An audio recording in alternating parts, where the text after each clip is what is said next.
tumegundua kwamba kuna vijana wengi nchini wamemaliza ngazi mbalimbali za elimu, wapo ambao wanaendelea, lakini wengine hawajaendelea, na serikali tunawajibika kuwatafutia fursa za kuendeleza kipaji chao ikiwemo na vipaji vyao. Na tunagundua kwamba mchakato huu lazima uingie serikalini ufanyiwe utafiti ili tubaini mahitaji ya hao ambao wapo waliomaliza ngazi mbalimbali za masomo, nini tufanye kwa pamoja. Kwa ofisi ya waziri mkuu ilifanya utafiti kupitia wizara yake ya kazi, ajira na vijana, kwa kukutana na vijana makundi mbalimbali, kuuliza uhitaji na maeneo muhimu ya kuboresha. Lakini sehemu kubwa ya maoni yao kwa matatizo na changamoto iliyoko duniani kote ya ajira, Tanzania pia na sisi tunakabiliwa na tatizo la ajira kwa vijana walio wengi. Walikuja na kushauri serikali, lakini pia hata waheshimiwa wabunge, kwamba sasa lazima tujikite kwenye ufundi mahiri, kwamba tuanzishe mafunzo ya ufundi kwenye ngazi mbalimbali, ili yote aliyemaliza akupata nafasi ya kuendelea na yupo anaweza kwenda kupata elimu ya ufundi maalum ambao yeye anautamani, au ufundi mahiri, aweze baada ya kumaliza mafunzo hayo anaweza kujiajiri au anapewa pia anaweza kuajiri wengine. Utafiti huu umefanya na ofisi ya waziri mkuu ulipata ushauri mwingi sana. Ushauri huu ndio ambao sasa tumeupiza kwenye sera, na sera yetu imeagiza lazima tuwe na shule za ufundi kwenye ngazi za sekondari. Wanafunzi wetu wapate elimu ya ufundi kupitia ngazi hizi za sekondari. Na sasa tulitenga bilioni 44 kwa sasa kujenga shule moja katika kila mkoa kwa kuanzia kwa ajili ya masomo ya ufundi. Nyie Nzega kwa mkoa wa Tabora mmepata manufaa ya kuwa na shule hii ya Makomero, kwa ndio shule yetu ya ufundi. Lakini pia mkoa wa Tabora kwa sababu ya ukubwa wake umepewa fursa nyingine. Mheshimiwa Rais alitoa fedha kwa mbunge wa Sikonge na tumejenga kule Sikonge shule ya pili kwenye mkoa huu ya ufundi kwa ngazi ya sekondari. Tabora oye! Sasa kwa sababu tuna vijana wengi nchini na wengi wameshamaliza ngazi ya sekondari, nini tulifanya serikali? Ofisi ya waziri mkuu ilitenga fedha, tukaendesha mafunzo ya ufundi mahiri kwa vijana wenye uhitaji kwenye maeneo au fani wanazozihitaji. Tukawaweka pamoja, tukawapeleka kwenye vyuo mbalimbali. Tena tuliomba pia na vyuo vya sekta binafsi, tukawapeleka kwenye VETA zetu, tukapeleka kwenye vyuo vya ufundi vya sekta binafsi, pamoja na taasisi za kidini kama vile taasisi ya ile ambayo pia Don Bosco na vyuo vya ufundi Dodoma na Dar es Salaam tulitumia pia vyuo vyake. Lakini watu wengine walihitaji kuwa magerejia wazuri, wengine walihitaji kwenye sekta ya utoaji huduma kama vile kwenye utalii, kwenye mahoteli, watoaji huduma, tunaita huduma na kozi mbalimbali. Kwa hiyo tukawagawa katika makundi na tukawasambaza kwenye vyuo vyetu, na hao tunawasambaza walikuwa wa ngazi mbalimbali. Wako ambao wanatamani kuwa mafundi, wamemaliza sekondari ama darasa la 7, lakini pia hata wale vyuo vikuu wanaotamani kuwa mafundi, na wao pia tukawaingiza kwenye mpango, wakaenda kwenye vyuo vyetu na tukawaandalia miezi 6 ya mafunzo kwenye eneo maalum ambalo yeye mwenyewe amelihitaji kulisomea na atoke akiwa mahiri. Na hiyo mahiri tuliugawa muda wa kukaa pale miezi 6, kwamba 60% ya muda wote ni vitendo tu na 40% ni maelekezo ya wale wahadhiri, ili kurekebisha pale ambapo pana uhitaji na kutoa miongozo. Na tumepata mafanikio makubwa kwa sababu tumewapeleka kwenye sekta za umeme, ufundi umeme, lakini kompyuta na teknolojia, nyingine geolojia, lakini wako ambao wanakwenda kwenye uwashi, ufundi bomba, na wako ambao walienda kwenye sekta ya usafirishaji, na wako ambao pia walienda kwenye sekta ya kilimo na ufugaji. Na wale kwenye kilimo, kama mtakumbuka, tulianzisha vitalu nyumba. Vitalu nyumba ni kilimo ambacho na kilima kwenye eneo dogo, lakini uzalishaji mkubwa chini ya mwamvuli wa kile kitalu ambacho tunajenga kama ghala hivi ndani ya kilima.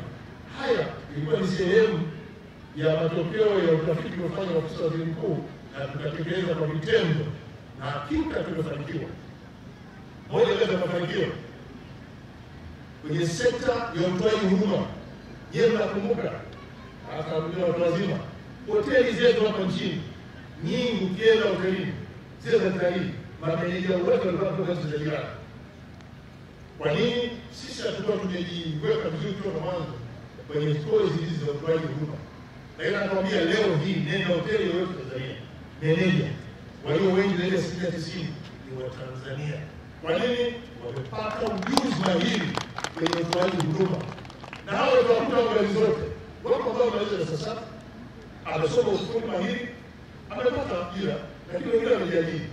Wako waliomaliza kidato cha 6, kidato cha 4, hata waliomaliza vyuo vikuu, lakini hawakupata ufundi mahiri. Ameamua kwenda kusoma ufundi mahiri kwenye vyuo vyetu vikiwemo na VETA, na leo hii ni mafundi mahiri. Jana nilieleza vizuri nilipokuwa Bunge, kwa sababu tulienda kwenye shule za vitano vya ujasiriamali, tukawahamasisha waanze kufikiria ni ufundi upi ambao unaweza kumsaidia akajiingiza kwenye ujasiriamali. Na atafanya hilo bila kujali elimu aliyonayo. Hata kama ameweza darasa 7, afanye maamuzi. Hata kama amemaliza kidato cha 4, afanye maamuzi. Hata kama amemaliza darasa 6, afanye maamuzi. Hata kama amemaliza chuo kikuu, lakini ule ufundi mahiri, unataka ufundi mahiri, sema tutakupeleka. Na tumejenga VETA nchi nzima. Tumejenga ngazi ya mikoa yote nchini, tumejenga chuo cha VETA. Sasa tunaendelea ujenzi wa vyuo vya VETA kila wilaya, na nyinyi Nzega nayo, na wilaya hizo zote kwenye mkoa huu zina vyuo vya VETA, ili kufungua nafasi kwa Watanzania wenye uhitaji kwenda kusomea ufundi mahiri kwenye maeneo mbalimbali ambayo yeye anatamani. Haya sasa ni mpango mkakati ambao serikali imepanga na tunaendelea nao, na niwahakikishie vijana wa Tanzania, bila kujali elimu ulionayo, ili mradi unatamani kwa ufundi mahiri kwenye eneo hilo, tumeweka utaratibu mzuri sana wa kuelimisha, huku tukianza kujenga msingi wa ufundi mahiri kutoka kwenye ngazi ya sekondari kwa kujenga shule ya amali kama hii. Lakini nimefanya ziara maeneo kadhaa. Nimeenda Kyela kwa Mbeya, VETA pale.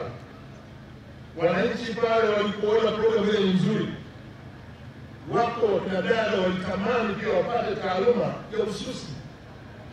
Walipoenda kwa mkuu wa chuo wa VETA pale Kyela, akaona ni wazo.